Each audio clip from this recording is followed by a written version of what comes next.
South Point offers all the types of entertainment you'd expect at a first-class Las Vegas resort. Did you know our 400-seat showroom is one of Las Vegas's top destinations for live entertainment? Enjoy live performances by classic Vegas entertainers, bands, and today's hottest comedians, plus a rockin' dance floor. You can also enjoy live entertainment at the Grand View Lounge, where you'll feel all the vibes of old Las Vegas. Enjoy the music, and if you love to laugh, don't miss The Dirty at 12:30, our very own free comedy show, every Friday night at 12:30 a.m. in the Grand View Lounge. The Dirty is 100% free, so arrive early. Go to southpointcasino.com or call the box office at 77136 for today's performances at the showroom and the Grand View Lounge. When you're ready for your favorite cocktail, stop in and unwind at one of our 7 specialty lounges. There's a bar around every corner, because you're in Vegas, baby. South Point Casino has plenty of attractions for the whole family. Catch a movie. Our 16-screen movie theater includes 2 XD Extreme screens for the ultimate in viewing, sound, and luxury. After the show, treat the family to a variety of treats at our old-fashioned ice cream parlor, Kate's Corner. We scoop up a variety of creamy concoctions, including smoothies, hand-dipped cones, milkshakes, malts, sodas, and sundaes. At Kate's, there's something for everyone. And if you've still got time to spare, our bowling center might be right up your alley. Voted Best of Las Vegas, it's a great place for friends and family fun. 64 lanes, a pro shop, snack bar, and arcade. And while the kids are bowling, you can play slots and sip on a drink in the Alley Cat Lounge while overlooking the lanes. For our more serious and professional bowlers, the South Point is also home to a separate tournament bowling plaza.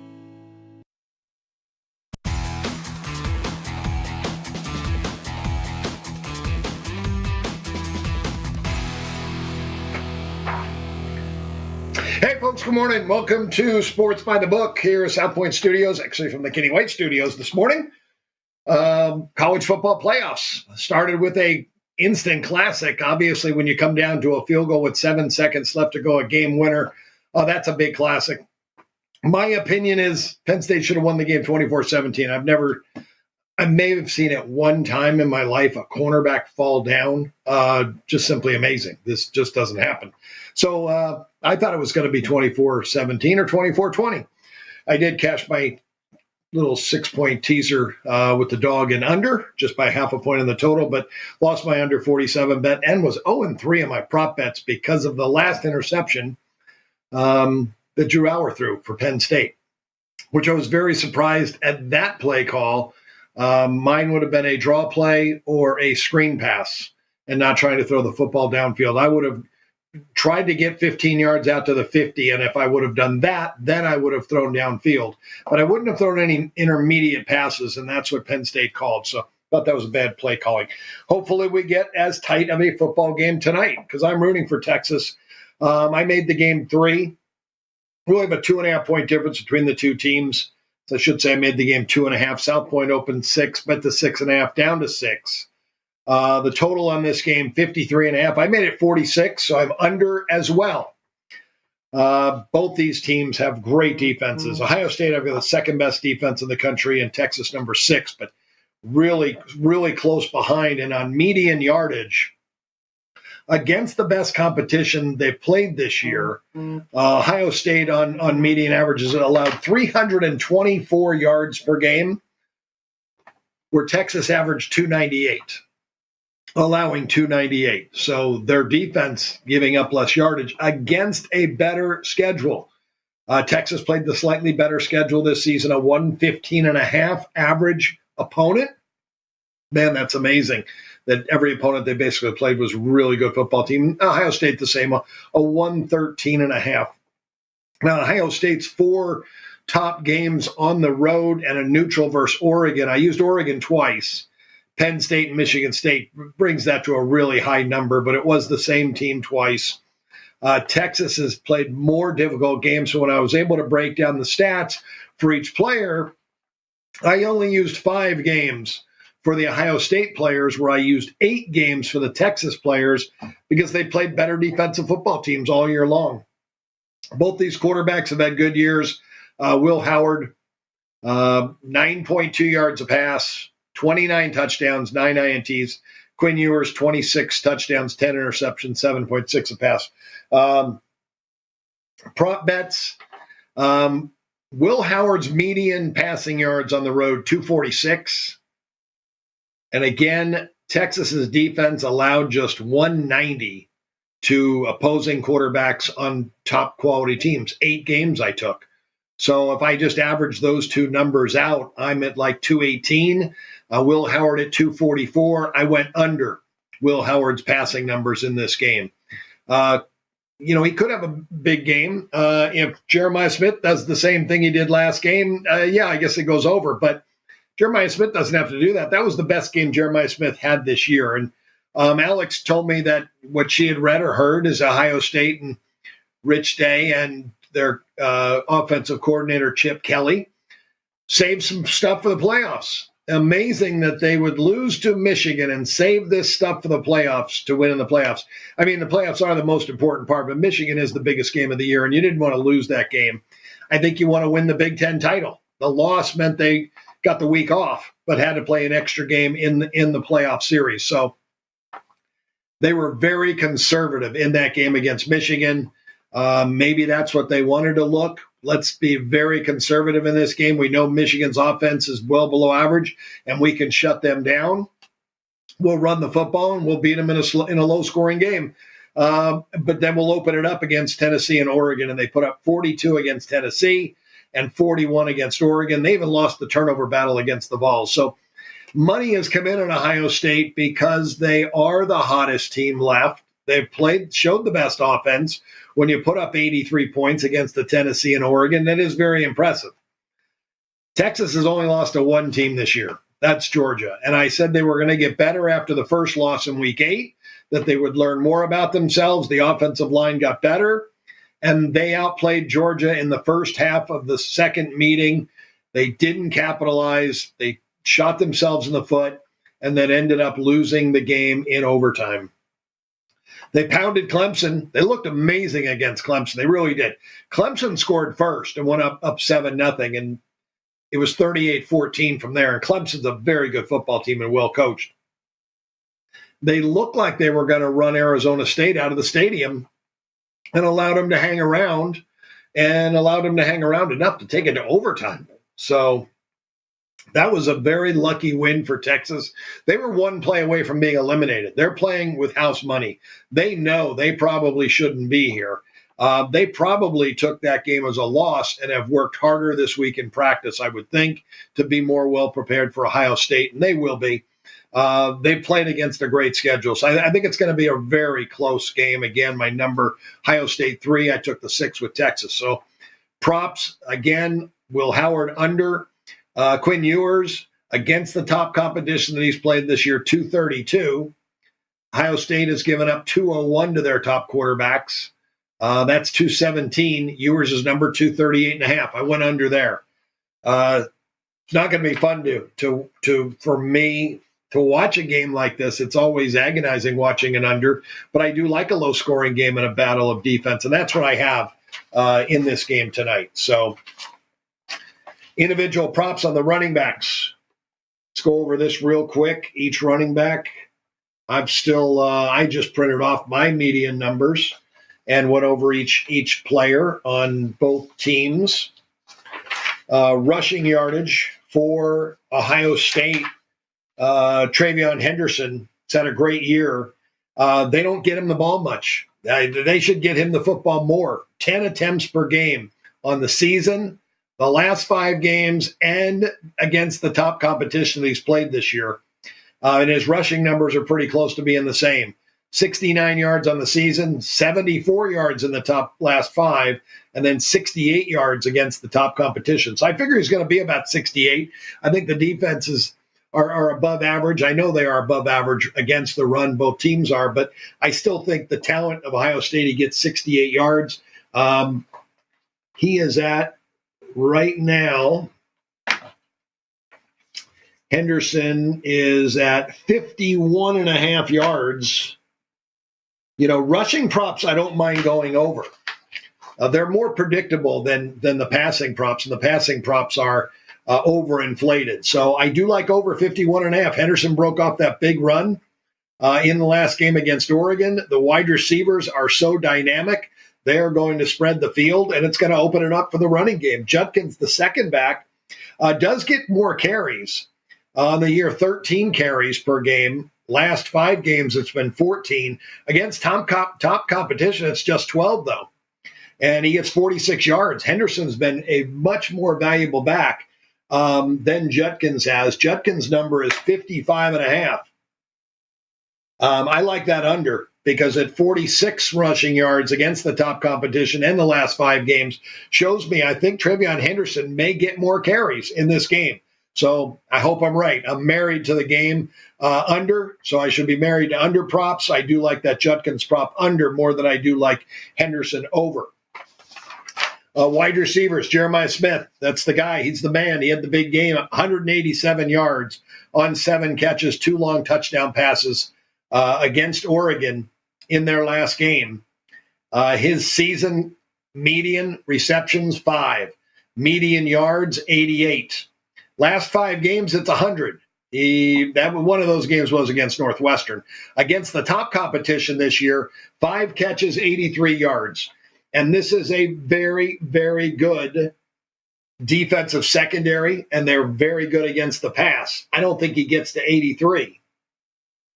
Let's look at the number. Jeremiah Smith at 85.5. So I have a slight lean to the under, and I'll wait till later in the day because most people will bet over because they remember what they saw last. But I think it'll be tough for him to get there against this defense. Mecca Ugaboka, another solid veteran wide receiver that's used in this offense. His median last 5 and against top competitions are all the same, 5 for 72. His number, 61.5. I would be more interested to go over with him than I would Jeremiah Smith. And I'll wait on that because there may not be much money on him. And if the Smith number goes up, Emeka's number will go down. One last guy I did, Carnell Tate. Another guy pretty much consistent over the year. 4 catches, 52 yards. Season and last 5. But against top competition, 3 for 35. And, excuse me, Judkins, 5.5 yards. Wow. Well, he's a running back, too. I forgot about that. I'm going under in his rushing yards.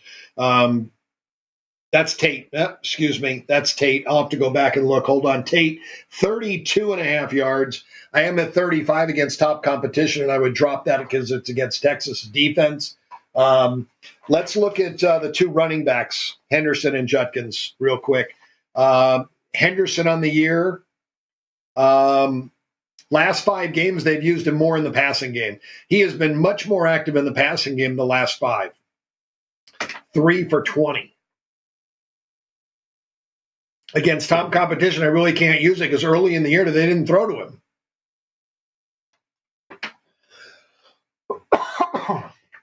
Excuse me. 3 for 20 in the last 5. So they are throwing. And I'm looking at these stats. He does get more passing yards as of late. That's Henderson. He is at 23.5. I have him at 20 again in the last 5 games, so I'll pass on that. Judkins, they don't throw to him very often, that's for sure. He's not the back that gets it out of the backfield. That may lead more to Henderson in this game because last 5 games, Judkins, 1 reception, 7 yards. And his numbers right now, 5.5. So I said that before. So nothing there. I'm going to pass on that. I think I got 3 plays. Henderson over rushing yards, Judkins under rushing yards. Jeremiah Smith, I'm going to go under later in the day. Under, if it goes down from 85.5, I'm probably going to pass, but I'm hoping it goes up to like 88.5.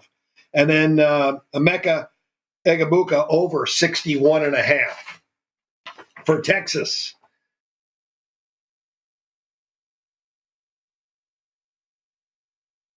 Is prepared tableside, you'll revel in the rich classic Vegas decor and the best black tie service in the world. This intimate gourmet room has earned accolades galore. Come to Michael's Gourmet Room for an unforgettable dining experience. Another famous restaurant is the Silverado Steakhouse, where you'll find the charm and service that discerning patrons require. From top quality steaks and chops to fresh seafood and desserts, you'll love the award-winning wine list and menu at Silverado Steakhouse.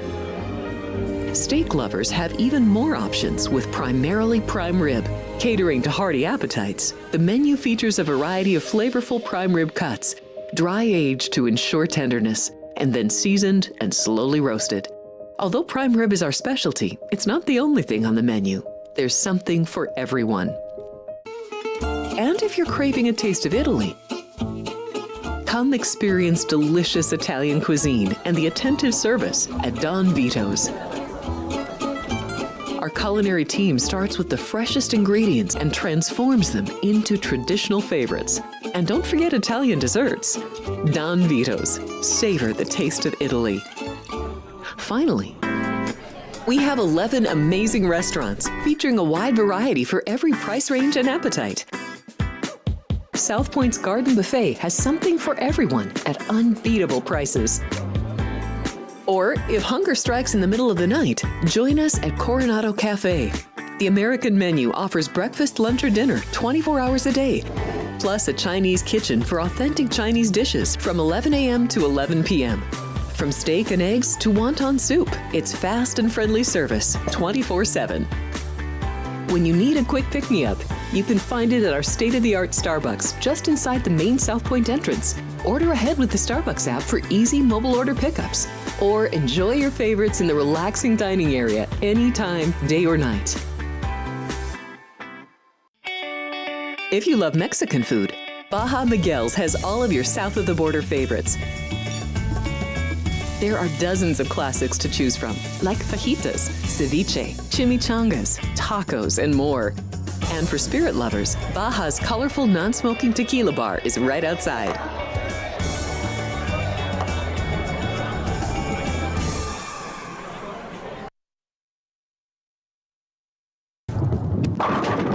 South Point Casino has plenty of attractions for the whole family. Catch a movie. Our 16-screen movie theater includes 2 XD Extreme screens for the ultimate in viewing, sound, and luxury. After the show, treat the family to a variety of treats at our old-fashioned ice cream parlor, Kate's Corner. We scoop up a variety of creamy concoctions, including smoothies, hand-dipped cones, milkshakes, malts, sodas, and sundaes. At Kate's, there's something for everyone. And if you've still got time to spare, our bowling center might be right up your alley. Voted Best of Las Vegas, it's a great place for friends and family fun. 64 lanes, a pro shop, snack bar, and arcade. And while the kids are bowling, you can play slots and sip on a drink in the Alley Cat Lounge while overlooking the lanes. For our more serious and professional bowlers, the South Point is also home to a separate tournament bowling club.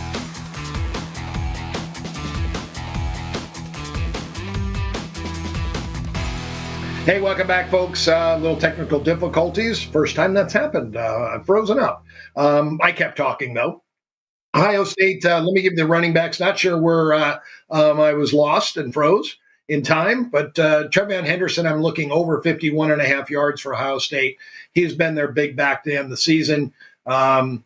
Keyshawn Jenkins, his number 55.5. I think he gets less carries. They're going to be involved in the game, but Henderson has been more involved in the passing game lately. So I think he gets more touches in this game, and he's going to get his 10 carries. So I like Henderson over, Judkins under. Wide receivers, Jeremiah Smith's at 85.5. I like him over. I like him under, but I think the general public will bet him over. So I'll wait till game time to bet that. And Abuka, I like over 61. For Texas, their rushing numbers, Trey Wisner's been their number one back. I like him over 64.5 rushing yards today. I have him in the 70s. Jaden Blue, he's the second back. He has not gotten as many touches as of late as Wisner's won the job. Blue is a 22.5. I'm not betting it unless it goes up. I think the books did a very good job on this. I thought I was going to be able to go under 30. but it's 22.5. If this goes up to maybe in between where I thought it was going to be and what it is now, somewhere in the 26.5 range, I'll probably go under. Wide receivers for Texas, Golden. I have 72 passing yards. He's at 69.5. There's nothing there. Gunnar Helm, I haven't seen any props on. He's their tight end. Very consistent, 5 for 56. Write that down, 5 for 56. All right, NHL. 5 games on tap on the ice tonight. Montreal at Washington. We have Washington 236. You can lay $2. I'm not betting a straight bet minus $2. I'll fill you in on what I'm going to do. Our total, though, 6.5 over, or 6.5. We're going over 6 in Montreal and Washington in this game. Carolina, I have $1.87, factoring in the 3-game losing streak by Vancouver. And that line right now at the South Point, I believe around the $1.50 range. And that Washington Capitals is now 210. So we're not laying 210, but we still have a value play there. Carolina also will be a play. Got about a 30-cent difference on that game, but we're not going to lay the $1.50. I'll fill you in what we're going to do right after this Detroit game. I have Detroit 213, and that's because Chicago Blackhawks have lost 5 in a row. Detroit has won 5 in a row. They're minus 180 are the Red Wings. I don't want to lay $1.80. So we're going to do a round robin, a 0.5% on 3 twos. Washington Capitals minus the price, Carolina minus the price, and Detroit minus the price. The only other play we have is the Washington Capital game over 6. That's probably the best play in hockey tonight. The other 2 games, our numbers are right there on those 2. Let's talk a little college basketball, and I'll get you out of here for the day. There are 10, 12 games on the tap for college hoops. Merrimack at Sacred Heart. Oh, that went this morning. Missed that. Start of the show, 8 a.m.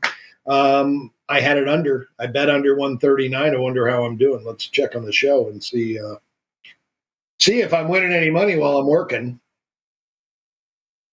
I don't see it. Come on, Spank Odds.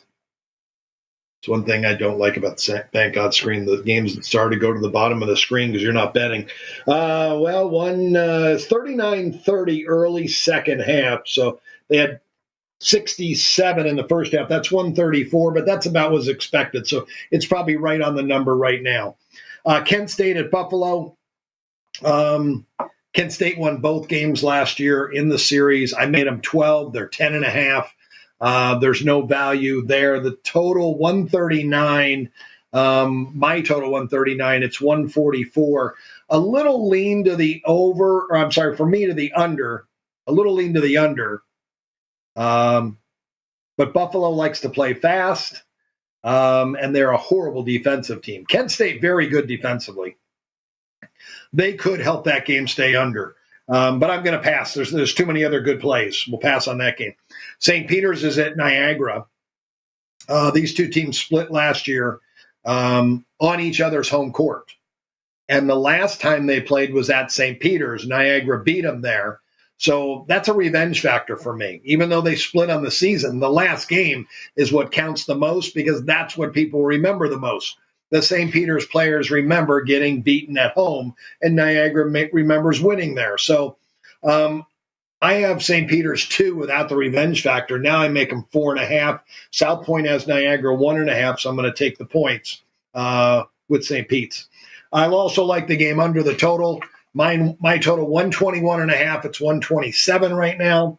Both these teams play extremely slow, and St. Peter's plays very good defense. So we got the better team, better defensive team, better team with revenge. I think that's a good play on St. Peter's today.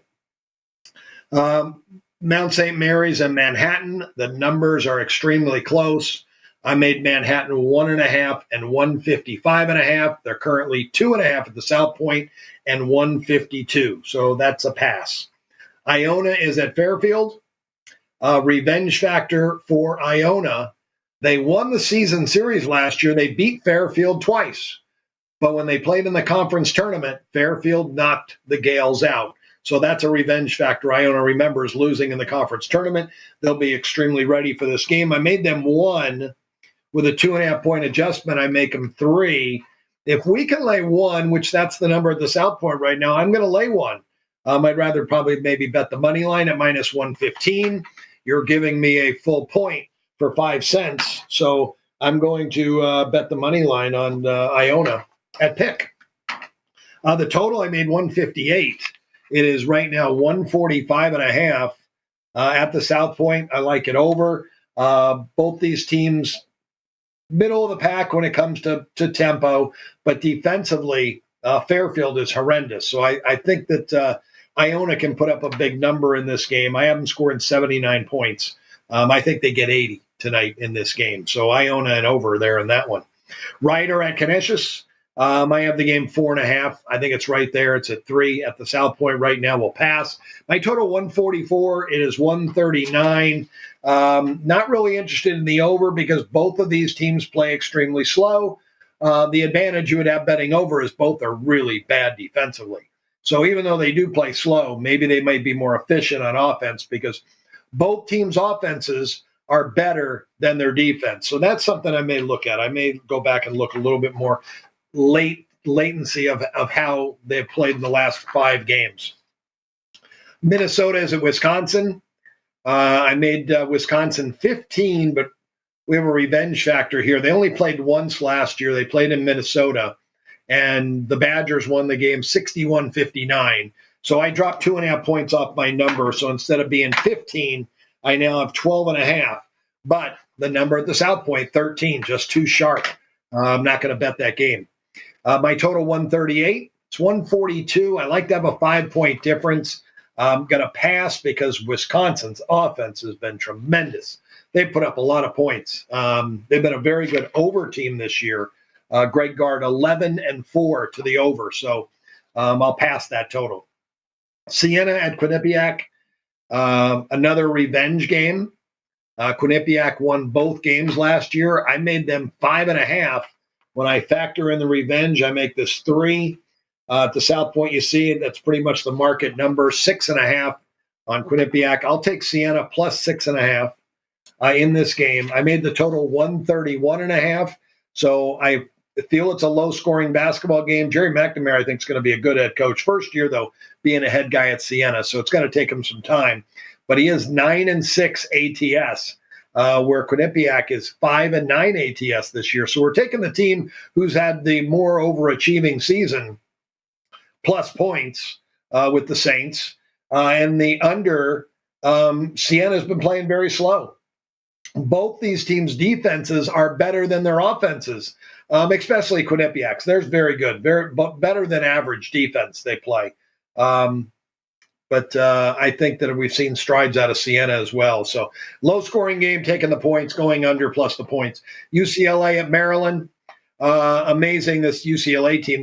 They've lost 3 of their last 4 games. They've been against good competition. The one game they won, they beat the Zags in Inglewood, kind of a neutral game. I don't know how many UCLA fans traveled to that. They probably did, but that was an impressive win. What was not impressive is the last game against Michigan that they could not stop them whatsoever, allowing, I think, over 90. This is a revenge factor game. These two are now in the Big Ten together. They played in a non-conference game last year at UCLA, and Maryland went in and won the game 69-60. Off a loss, and with revenge, I think you're going to see a great effort out of UCLA. Now, I did make Maryland 6, and that was because I adjusted UCLA down off the loss to Michigan. So I have this game right now, 3.5 with the revenge factor. It is 4.5.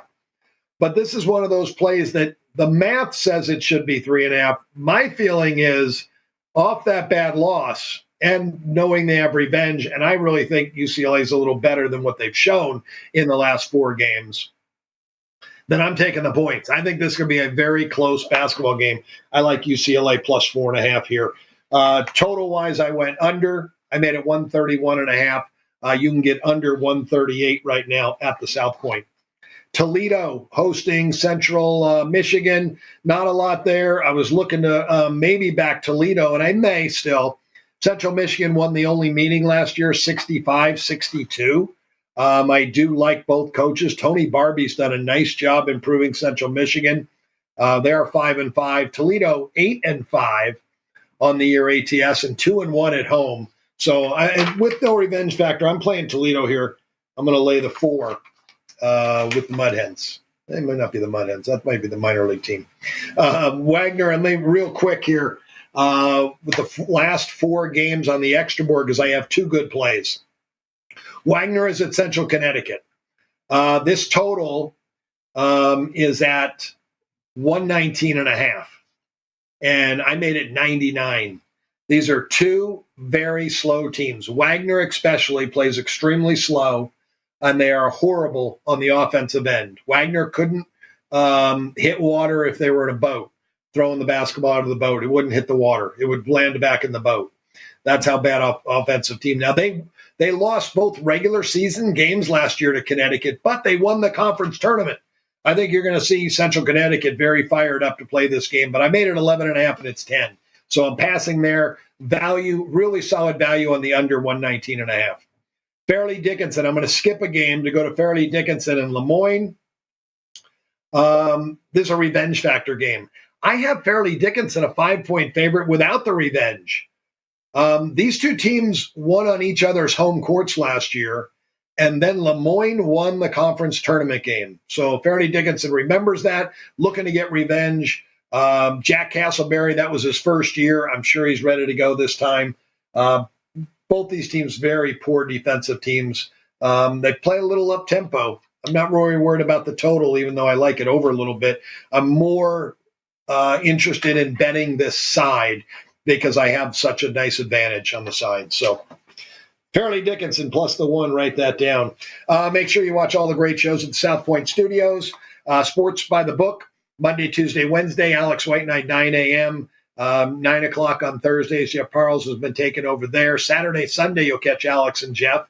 8 a.m., I believe, on Saturday morning, 9 a.m. on Sunday morning. They're going to give you all the information you need on the NFL playoffs. Race Day Las Vegas, 7 a.m. Punchlines today at noon. Every Monday through Friday, you can catch Punchlines at noon, 12 o'clock. That's Frank Nicotero. So you get the dog of the day at the end of the show from me. That's it for me, folks. Have a great weekend. Let's hope tonight's game is as good as last night's game. We'll see you. I'll be back on Monday with Alex.